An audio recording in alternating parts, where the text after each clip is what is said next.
All right.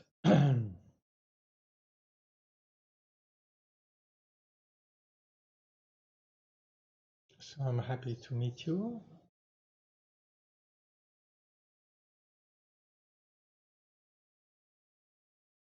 So I met Dharma when I was 20. India. I was traveling in India, Nepal, and I ended up at Kopan, on the coast there.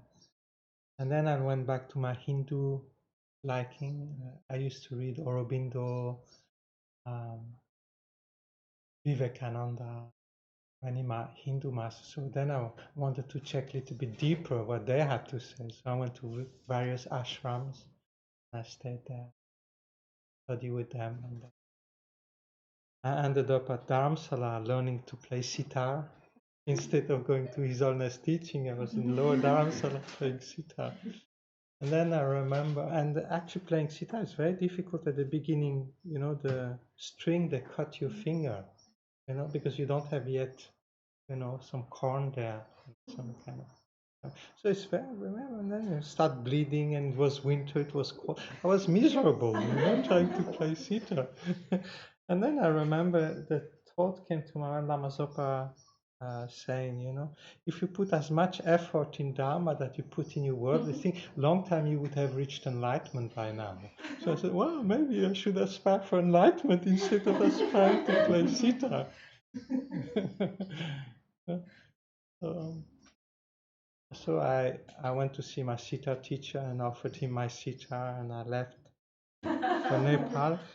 The Lama Zopa Rinpoche was, I knew he was going to Laudo, where he lived in his past life, to do some newness. I trekked up there. Then I went back to Switzerland to work. We had a family flower shop in Geneva, so I went to work, make some money, and then I went back to the November course the year after. And then I stayed in Nepal, did some practice there. India, then go back to work, make some money, and go back to India, Nepal. How it was in those days for many people. And then, of course, you also have this kind of double life, the life you have in India, Nepal, where actually, you know, because you're a foreigner, you live in a foreign culture, you don't have any pressure, you're quite free, you know. Right? Then you come back here, and then suddenly your open space mind becomes narrow, narrow. You get, you know, back into work and commitment and family. Then you escape again to Asia, more free, and you come back and like that. I did that for 7 years, you know, going, and I think it's the experience of quite enough. Go back and forth, and then finally, you know, you're able to adjust, you know, and integrate these two way of being, the Asian way and the Western. So you know, it's not so extreme anymore.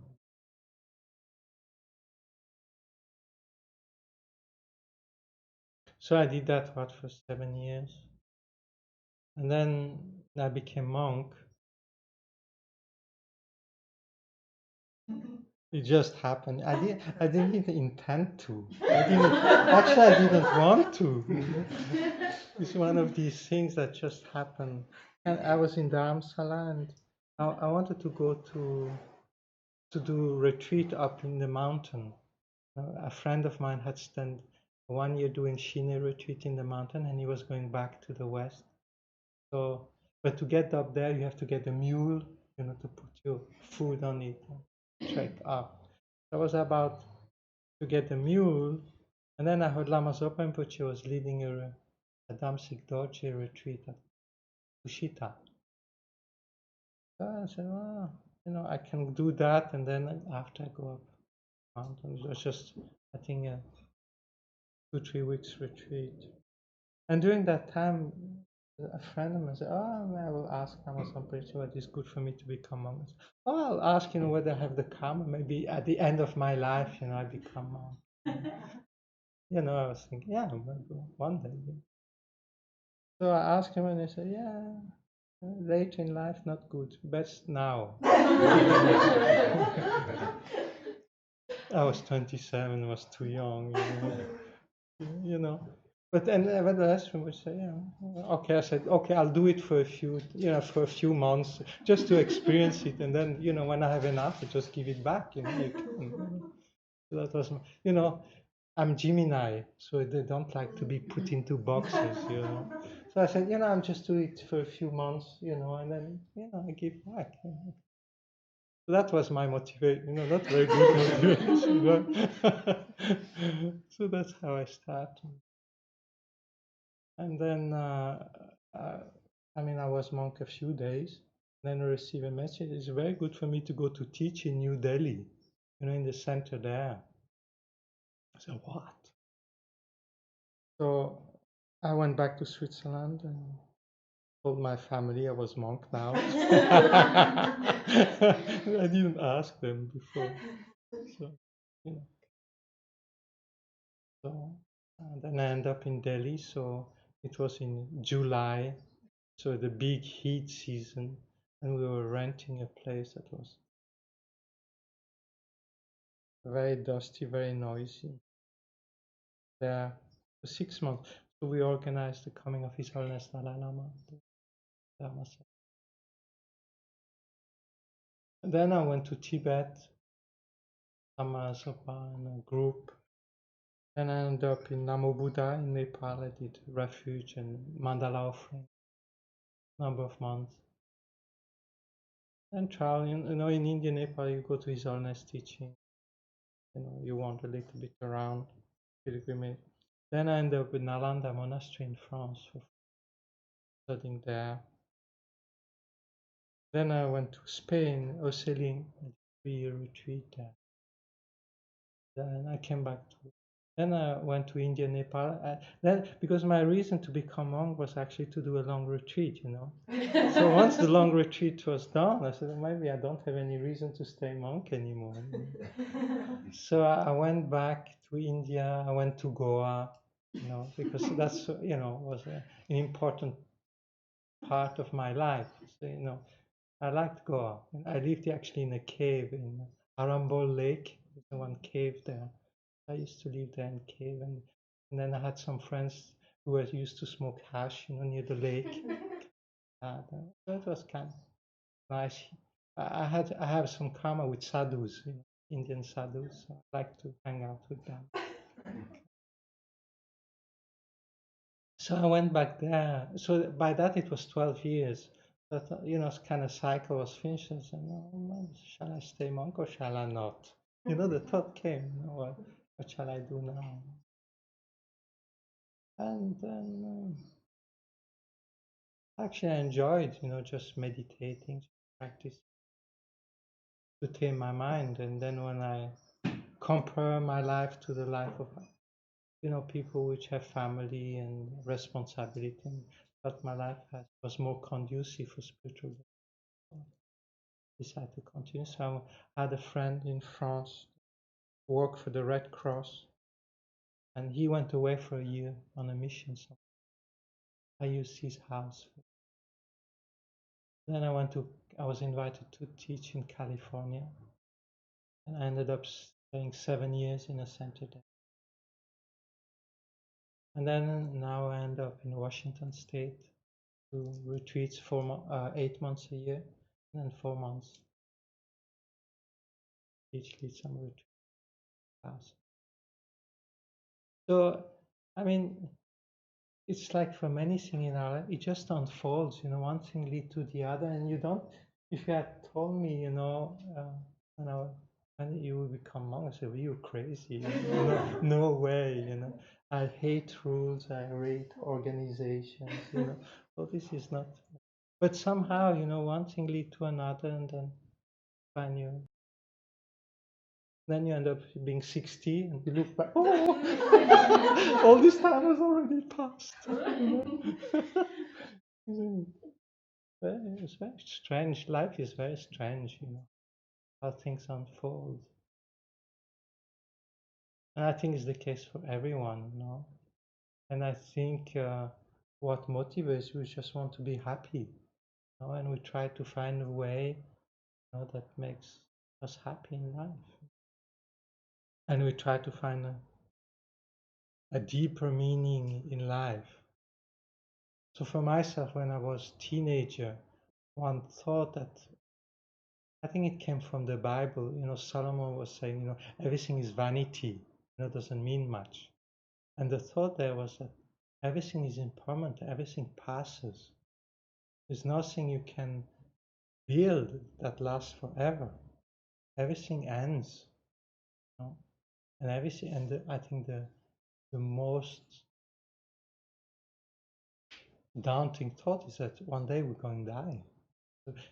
I mean, myself already as a teenager had that thought, what's the point of all these things if it ends with death, So what do we build? What purpose do we have in life if it's just, what's the point of becoming rich? At the end you have to leave everything behind. What's the point of having a family? You have to leave everybody behind. So those thoughts, what's the point in the long run? What does it mean, all that? So of course, if we look at the short term, yeah, we can do this. But if you look in the long term, what does it mean? What does it lead to?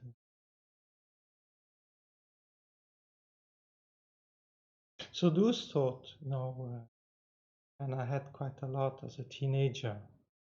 I don't know where it came from, but I thought, what's the point? You make this, you make that, and then where does it lead to? And I think the first teaching in Buddhism is about impermanence. And the first teaching the Buddha gave, it was about impermanence.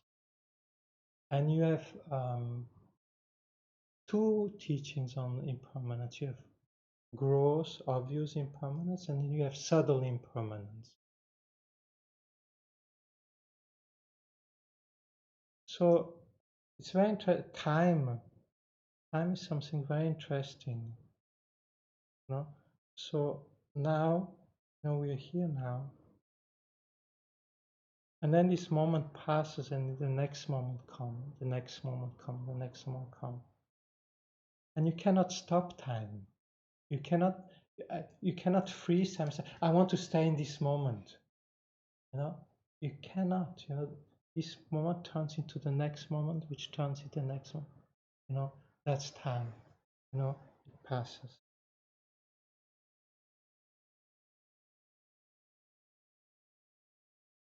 So this passing of time is something very, very profound if you really think about it. You cannot stop time. So you see, you cannot stop time and say, I want always to stay today. Today, it will turn into this afternoon, and this afternoon will turn into tonight, and tonight will turn into tomorrow. You cannot stop it. You might have a great time, this evening, and say, oh, I would like that to last forever. You cannot. And it's terribly frustrating if you think about it. You might have a peak experience of something and say, I want to stay there forever. You cannot. It passes. And then like that, youth passes, you become a grown-up person, and then aging starts, decaying, and death. You cannot, we see old people in the street and things like that. Oh yes, oh they all, we don't think I'm gonna be like that. It's definite we're going to be like that. My mom is 92. It's terrible. It's really terrible, how this decay happening. When you think about the youthful energetic person she was, and now she's that old person. It's amazing. And then I put myself in shoe. Oh, I will be like, if I have the chance to live that old, I will be that old decaying person.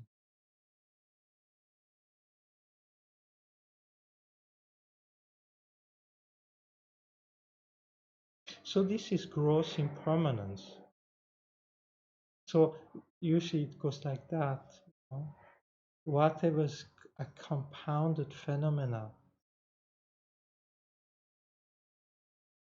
it's in nature of impermanence. Whatever is an aggregation of things, constantly change and evolves.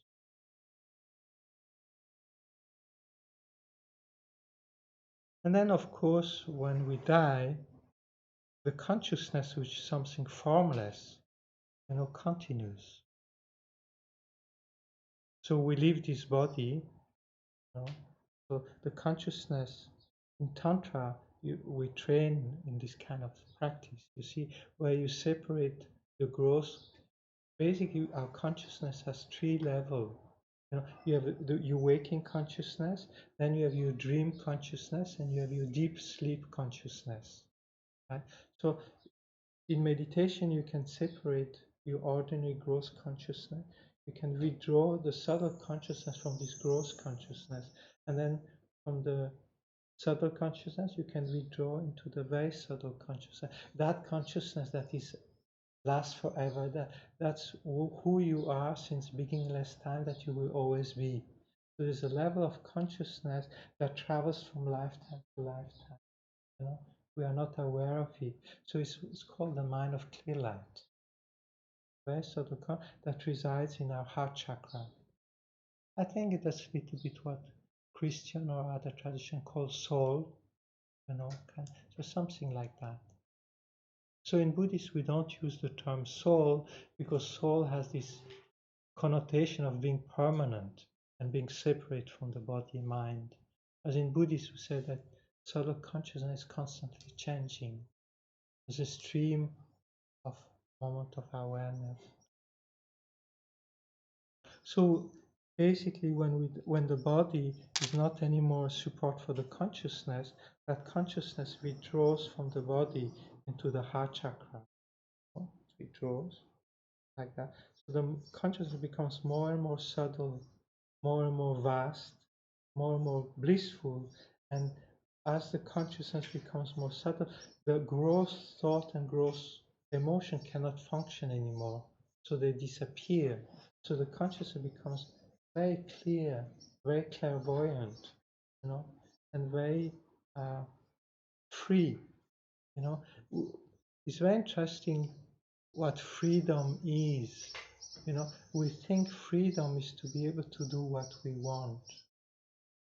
But the mind, we don't realize how heavy our mind, our ordinary mind is, how heavy. It's almost like, we hear, and the air, we don't realize how heavy the air is. And then you go hiking to the mountain, and the higher you go, the freer, less oxygen, and the more, the lighter the atmosphere is. And the same thing with the mind. The more you go into the subtler level of consciousness, the freer the mind is. So you don't have this gross emotion we have, this gross thought. They are not there. So suddenly your mind is, much more spacious, much more light, much more peaceful and joyous. Because there's not this heavy thought, this heavy sense of me, this heavy, I want this, I want that, I need this, and this conception, all this is not there. Right? So each time we die, all these things disappear. Right? But the problem we cannot, so our mind becomes more subtle and we experience this clear light of death. But then after a while, we leave this body, which was called the intermediate state body or bardo body. So there, the habits, the emotion we have, see, our personality comes back. The habits, the imprints, the karma, all these shapes, you see, from our subtle level of consciousness that is free, all these things, it becomes a little bit grosser again, and all these memory habits form again, and create our persona of the intermediate state being. And then our longing, our wish, our craving makes us go here and there. There's nobody that tells us to go here and there. It's ourselves. You know, it might be something as stupid, you see. Let's say I habit to drink a coffee in the morning. I have that habit, you know, every morning, and I do that for 20, 30 years. Right? So your consciousness becomes free, right? And then your consciousness becomes the habit of having coffee make you take rebirth. There's no coffee in the intermediate state room. There's no coffee there. But the habit, the imprint is there in your mind. You want coffee. You need a body to have coffee. It's silly, you know. It's like, but it's like, it's this imprint in habit, you know, of meeting people, of doing this, of having a body, the habit of having a body, you know. We are attached to having a body. So it's all the, and with this habit of being a separate person, of having a self, of having a self-image. So all these habits, this imprint makes us, it's nobody that makes us take rebirth in this and that form. It's ourself, how to say, basically, simply says it's our attachments.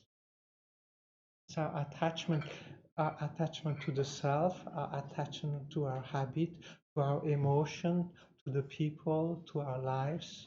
You know, it's basically our attachments that makes us come back here and there. You know, due to, usually we say in terms, you know, say out of what propels, what pushes us, what makes us is karma. So what is karma is the actions we create in the past with our thought, with our speech, with our behavior. So this is what's called karma, in the imprint of that, you know. And then our emotions, our mental affliction, our mental state, you know, our longing, our, you know, all that creates who we become. So what we call liberation is to become free of those things.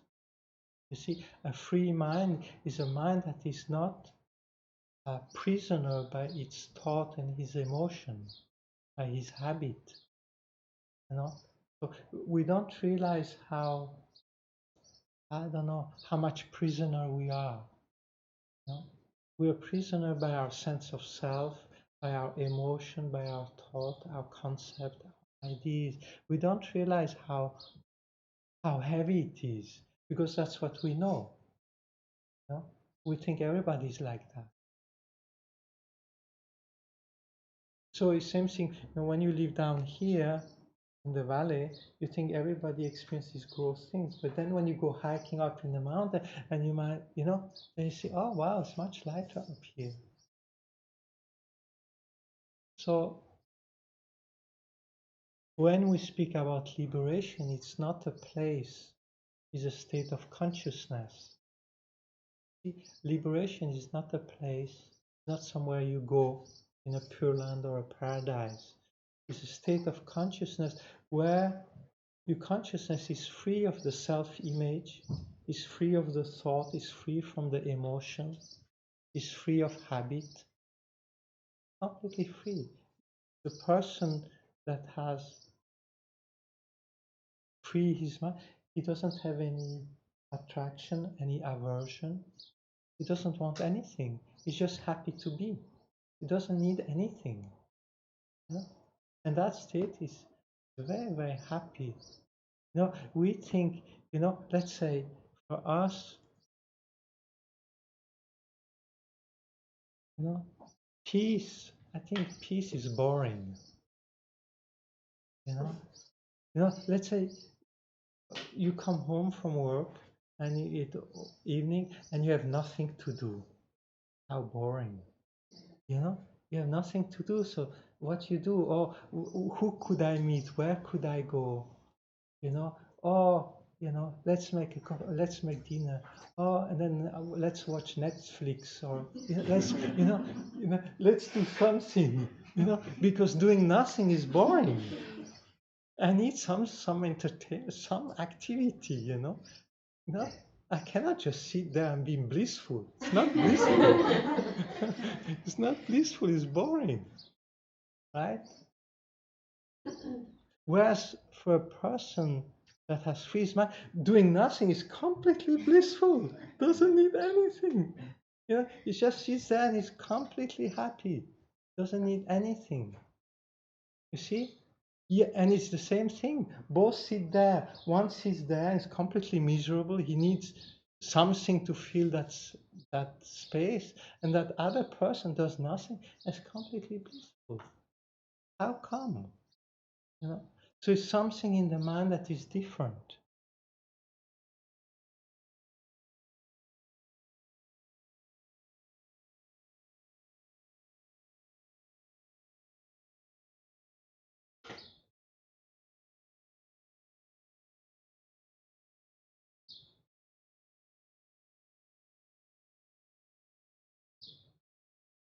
So to free the mind is actually, you know, if one has never tried, one think, oh, I can do that. It might take me a few months, a few years. Yeah, I can definitely do it. You know, I'm smart. I learned all this language, this skill. You know, I can do it. You know, but when you start doing it, you see how actually, you know, let's say a thought. You know, let's say, you know, we have a thought. Let's say I like coffee in the morning. You know, you have that thought. Oh, I can free myself from that thought. It's just a thought. But when you actually try to do it, it's actually not that easy. You know, a thought is inconsistent. You know, yet to get free of it is actually difficult because the habit, you know, is there. So now this habit we have of attachment to the self, attachment to the emotion, attachment to the thought, this habit we don't have them just this life, we have them so many lives, you know. So they actually, even though they have no form, you know, nothing tangible, they are actually quite powerful, you know. They're quite powerful. So to get free of them is not that easy. So usually the way you go about it, to get the energy to become free of that, you have to see the consequence of continuing to cultivate that way of being, you know. And that actually there is no way to become happy, what we call in cyclic existence, you know, in continuing to cultivate attachment, desire, you know, it's endless and it's always frustrating because no pleasure lasts, you know, because of being impermanent, you know, no situation lasts, no relationship, no physical condition, no beautiful sunny day, no cool day when it's hot, nothing lasts, you know, nothing lasts. And that's the first frustration. What if you get it that nothing lasts? No relationship, no body, no health, you know, nothing lasts. And it's not like somebody invented it. It's just the fact that everything changes. It's impermanent. So there's nothing we can build that will last. So what's the point of building anything?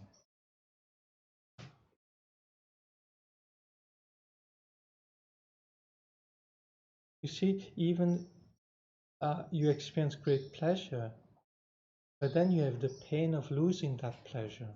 You have a nice relationship, you have the pain of losing that relationship. You have a nice life, you have the pain of losing that nice life. You know, everything is like that.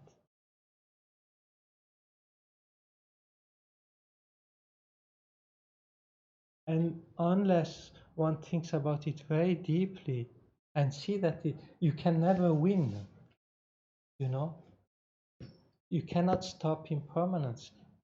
You can never win the game. You know? We're always gonna lose. And that's one has to think really deeply whether it's true or not. You know, impermanence implies that everything ends. You know.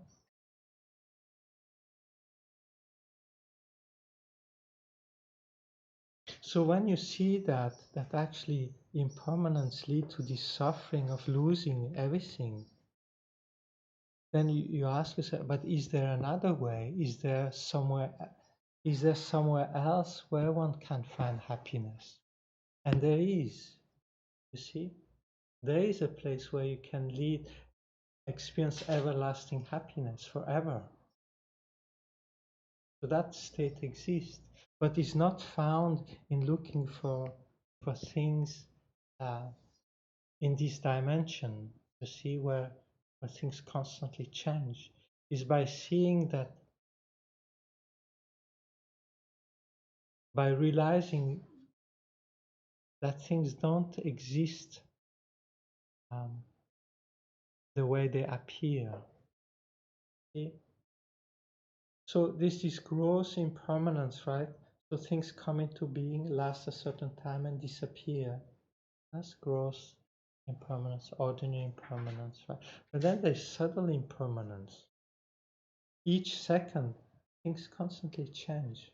You know, at the subatomic level, everything constantly changes. So nothing is stable. Right?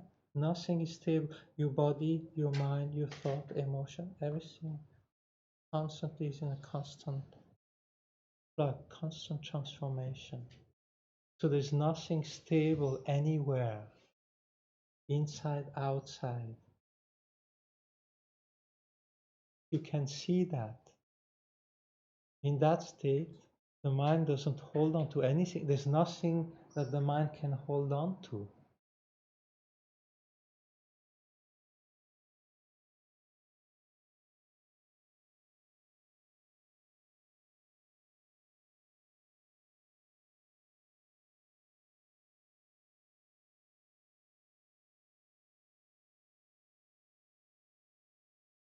See, you don't want to, I don't know.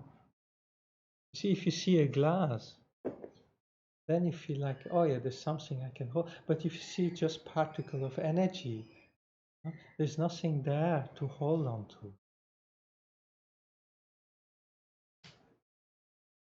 And it's same thing for oneself, you know, this body is not a real body there. Constant particle, constantly changing.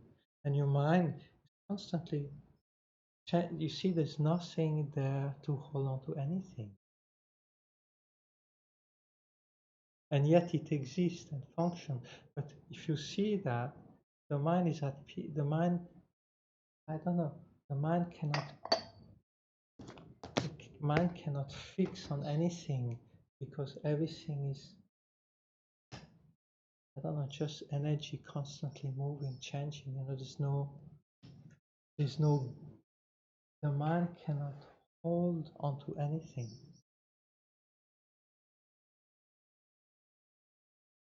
And that state of being constantly change. See, in that not grasping, in not holding on, there's freedom, there's peace. And that state can last forever. There is bliss, there's joy, there's clairvoyance, there's love. It's there, all these qualities are there, but there's nothing to hold on to.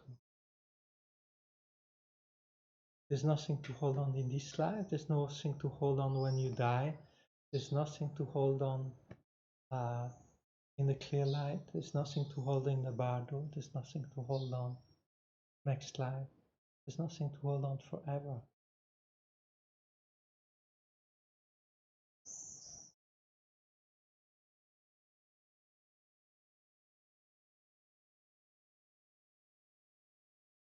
And it's, how to say, it's not that difficult, you know, to understand. And it's not even that difficult to get a glimpse. What is difficult is actually to get there and able to remove these veils that prevents, you know, us to stay free because of habit. It's just the force of habit is so strong. But that's what the spiritual path is about, is to becoming free, you know, psychologically free. So it's not like sometimes I think I have to study a lot, you know, I have to learn all these techniques, these meditation things like. But then the purpose is to become free. It's not to hold on to all these methods, all these meditation techniques, all these studies. You know, the purpose of that is to become free.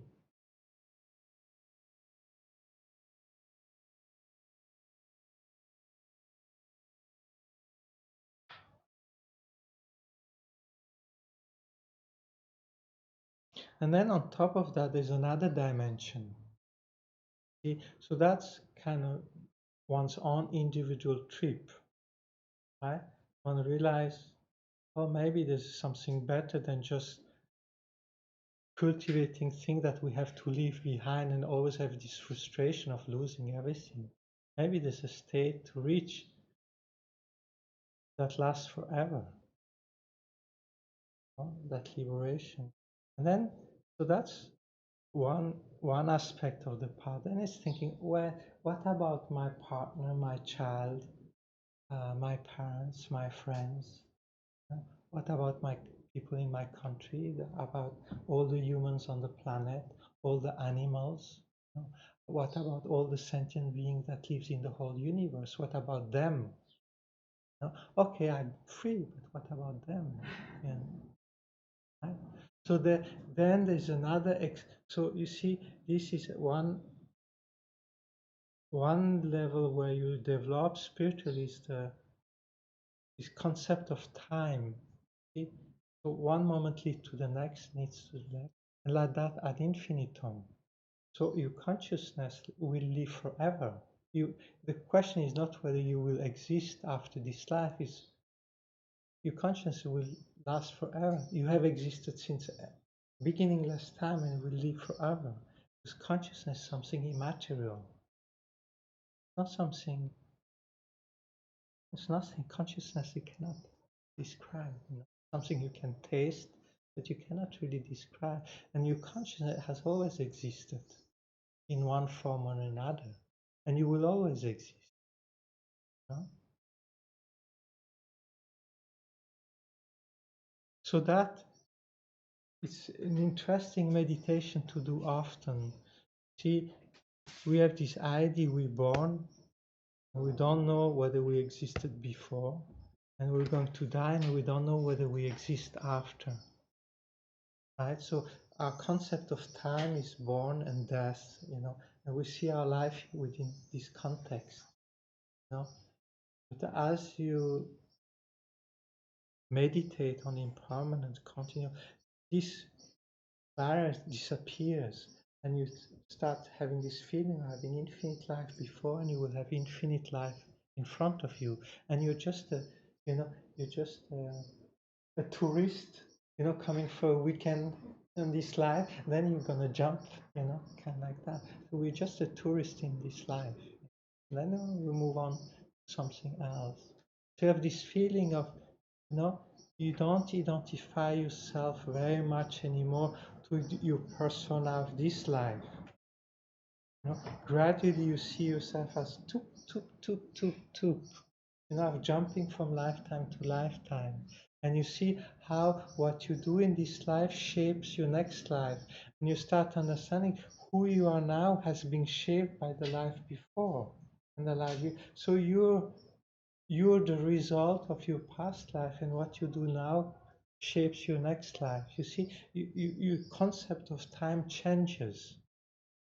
You know, of only instead of being just this, that's the only thing. You start having this feeling of movement of in time.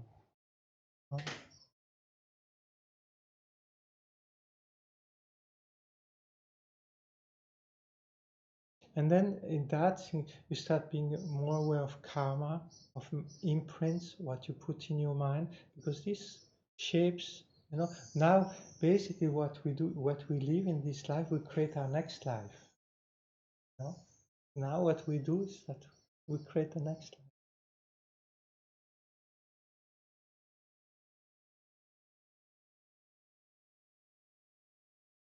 With our thought, with our emotion, with our what we like, what we dislike, the way we interact with others. So we put imprints in our consciousness, and that would manifest, into another form, another experience next life. And like that. So that's one direction where the mind expands. The concept of your time, the concept of time completely changes. You start intuiting your previous lives and you start intuiting your next lives.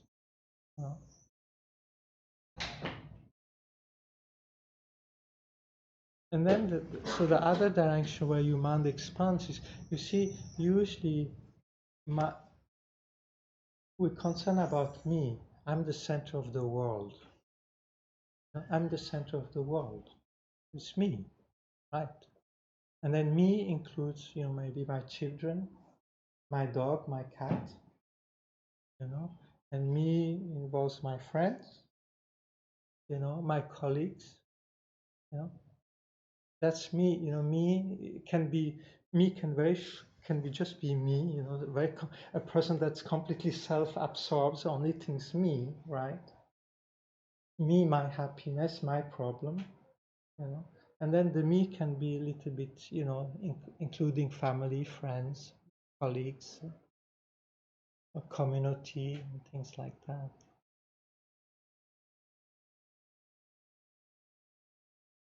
So a bodhisattva, he expands that to include, so his sense of me includes all living beings, right? So from me, tries to expand it to include that how to say, why do we think about me, my child, my cat, my friend? Why do I care for them? Because they bring me happiness. I care for them because they bring me well-being, right? Make me happy. So for a bodhisattva, what makes him happy is to think about the happiness of all living beings. See? It's kind of, instead of being centered on about me, is centered on all living beings. So it goes from being, we are 99% of the time thinking about me, then 1% of the time we might think about global warming and what's happening to the planet, and how it will affect all living beings on the planet. And then, of course, then we go back to thinking about me, what I'm gonna do today and tonight and things like that. So gradually we expand our mind to include in our thinking all the happiness of all living beings. See? So we might think about it, 1% of the time, but gradually we can expand that a bodhisattva, 100% of his time, he thinks about the well-being of all other beings, right? And whatever he or she does is for the welfare of all living beings. And they describe that state of consciousness is the happiest state of consciousness, right? So we think thinking about me is what makes me most happy. That's me, I love me. That brings me happiness. But actually, spiritually, they say thinking about the happiness of all living is a state of much higher happiness than thinking about my own happiness. So your consciousness expands, instead of thinking me, my family, your consciousness expands to embrace, your consciousness embrace all living beings. Yeah? That's what we call omniscience, your mind sees all living beings simultaneously. Your mind is aware of how every living being feels.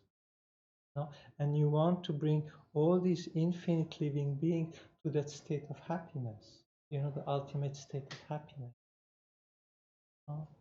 So that's what we call Boddhicitta, or enlightened mind. Right? So that's another direction where your mind expands. Thinking about me, you try to think more and more and more about others.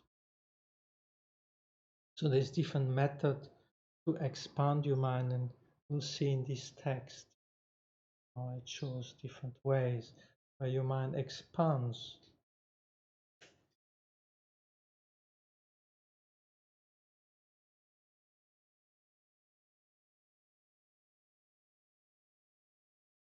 So they say this happiness, you see, which all, so you have this state of freedom where you're free of your sense of self, your emotion, your thought, your habit. So that's a sense of freedom, right? And then there's another level of freedom where that freedom embraces all the other living beings. The first one is just you freeing yourself. But then there's this expansion of the mind, consciousness, which embraces all living beings and wishes the same thing for each and everyone, and tries to bring that state to everyone.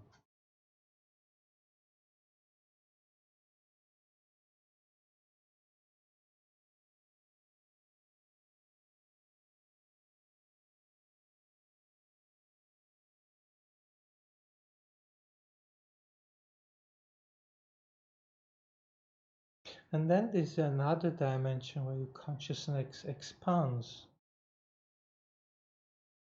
Is that is in the depthness of what things actually are. So we think everything is solid. It appears to us like that. The eye, the body, the mind, it's there. But actually, if you inquire, it's there and it's not there at the same time. You see, I have a watch here, but so it's the watch that I can use it. But if I look where the watch is, it is in this, in that, in these wheels, in that. You cannot really find the watch. It's a mere appearance to the mind.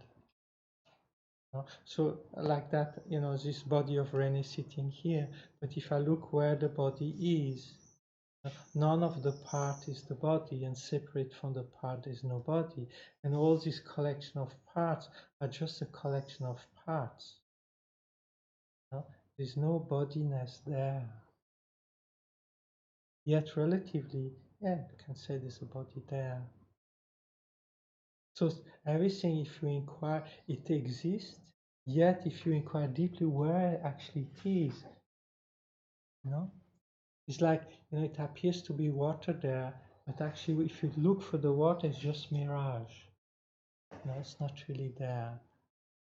So, in that sense, this life is like a dream. It appears, it exists, but it's like you see a yogi, an advanced practitioner. He sees this life like a lucid dream. Lucid dream is something while you are dreaming, you're dreaming. You're in a dream. So things happen, the dream happened, but it's just a dream. So, it's so all the drama, all the emotion disappear because it's just a dream.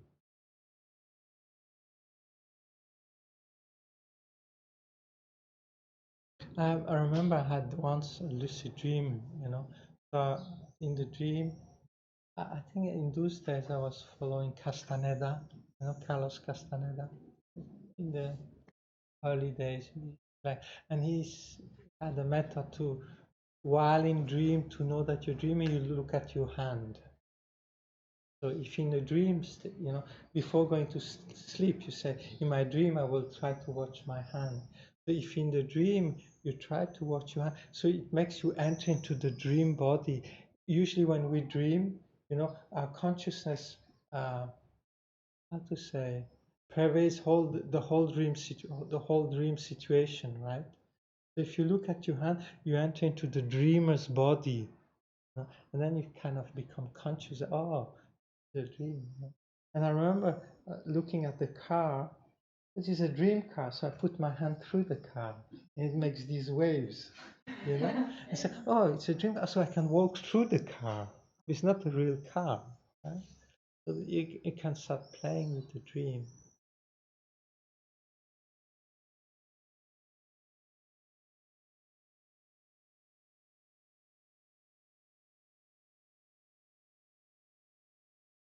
So this world exists, this dimension exists, but at the same time it's dreamlike. It doesn't have any essence, you know. How to say? When you look at from the perspective of the Newtonian worldview we learn at school, you know.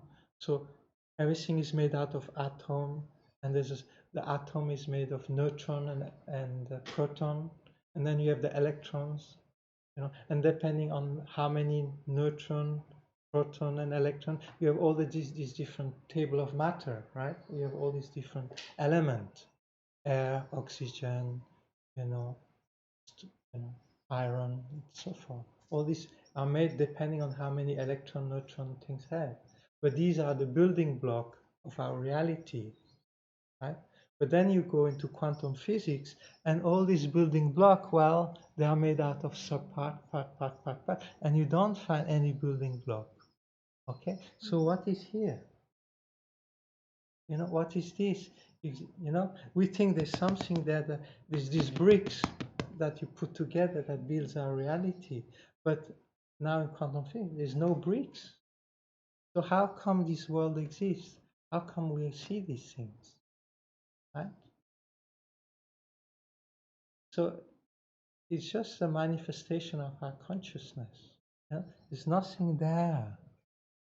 Right? There's nothing there at all. Not the tiniest atom that is the building block of all these things. Just an appearance to the mind. So it's mind-boggling. You know, it's really, if you really think about it, the whole thing is just like a dream.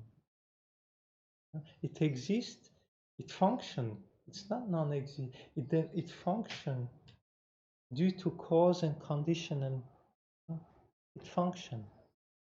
But yet it has no essence.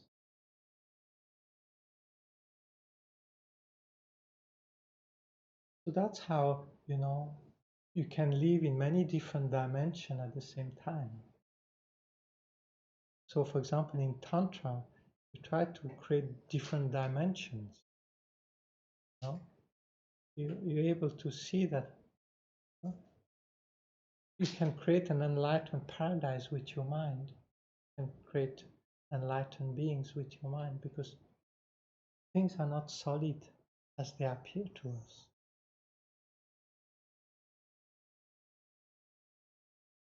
So that's the third direction where your mind expands, is to see that things are not solid as they appear. And if you experience that, that's how you become free from all your hang-up, your sense of attachment to the self, attachment to the body, attachment to the mind, attachment to people, because you realize it's not as it doesn't exist the way it appears. And it's not just an intellectual understanding, it's an experience. You know? You look for your body, you look for your mind, you look for your eye, and you don't find. You thought it was there. Your body, you know, is sitting here. Okay, so let's look for the body. And you look for the body, and you don't find the body. Right? You look for your mind, and you don't find the mind. You look for your eye, sense of self. You don't find it.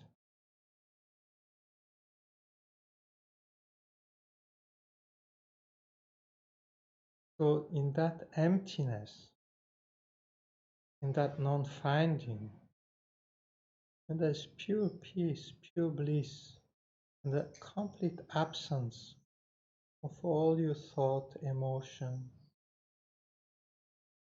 completely disappear. And then when things reappear again, there's a change.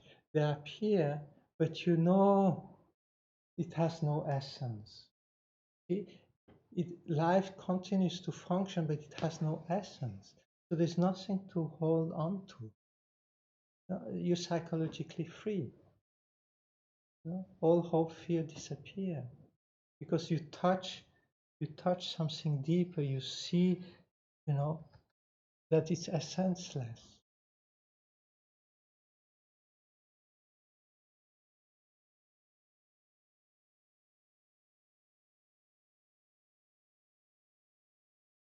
And then, based on that, you can create magic. The magic of creating pure light energy bodies. So that's the magic of Tantra. You can create enlightenment with your mind because you create samsara with your mind. You can create enlightenment. You can create an enlightened body. You see, in Tantra, you create a body with the subtle mind energy. You create a light energy body that will last forever. And then everything you see is made of blissful, empty energy. Everything changes. So that's what we aim at. That what spiritual practice is like, let's say, it's an expansion of your consciousness, your awareness in different dimensions. In terms of time, try to expand your horizon of time, past, future, and then you expand your heart to encompass all living beings in your care, in your love. So then the aim of one's life, not the aim of this life, but the purpose of life, purpose of all the lives that is gonna come, is to lead all living beings to happiness. And how do I lead all beings to happiness? Is by showing them that they are prisoner in their thought, emotion, in their conception. To show them that you can become free and lead them to that state of freedom. Right? And to expand their heart that they care for all living beings.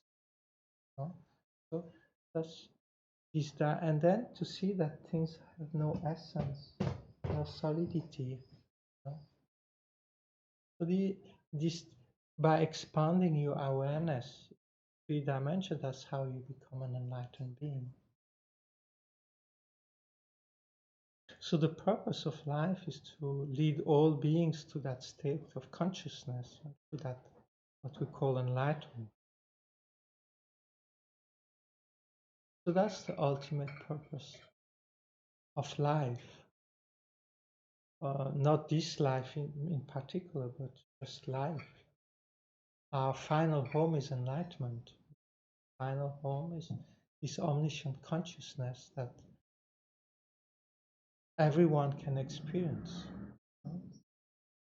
So it appears, it's very strange. On one side, it appears a huge mountain to climb, and on the other side, it's just right now here.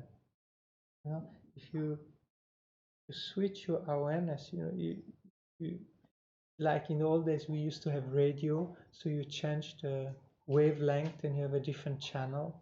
So same thing here, it's almost like it seems very enlightenment is very far, but yet it's just changing the wavelength, the way you look with your consciousness, and suddenly it's there.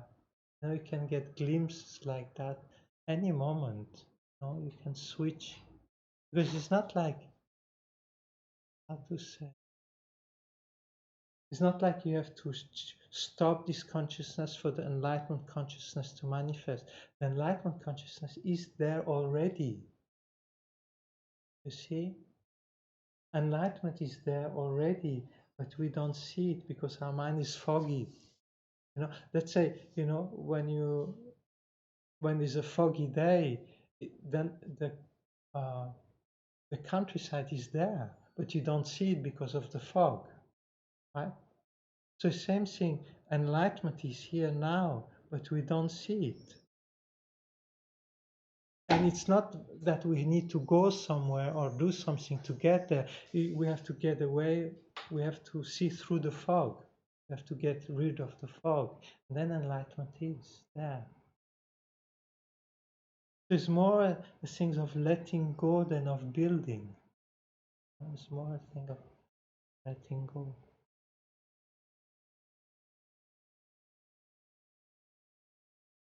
Anyway, that wasn't the topic of today. But you see, it's just to tell you what spiritual life does to your mind, you know. Is that actually your mind become, if you develop, you become actually happier and more peaceful. You know? And it's not like because you have learned so many techniques or done so many retreats. No, it's because your mind psychologically is freer. You know? You have less hangs up, you know, less hope, less fear, and your mind is just more spacious, more peaceful.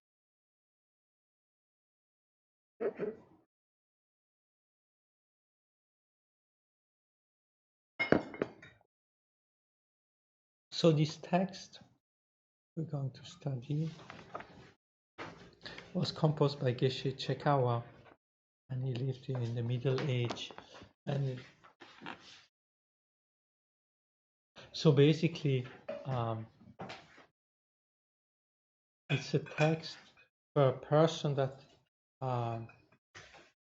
has certain experience of emptiness, or how things are like a dream, how to cultivate that experience, and then especially how to cultivate in everyday life, you know, your big heart of love and compassion for all living beings. And then the signs, you know, the signs that you have when you're successful, and then how to live your life so that your love and compassion doesn't degenerate, that it keeps on growing, and how to see things as transparent, as senseless. So maybe we make, before we start, maybe we make 10 minutes break, huh? And have a tea.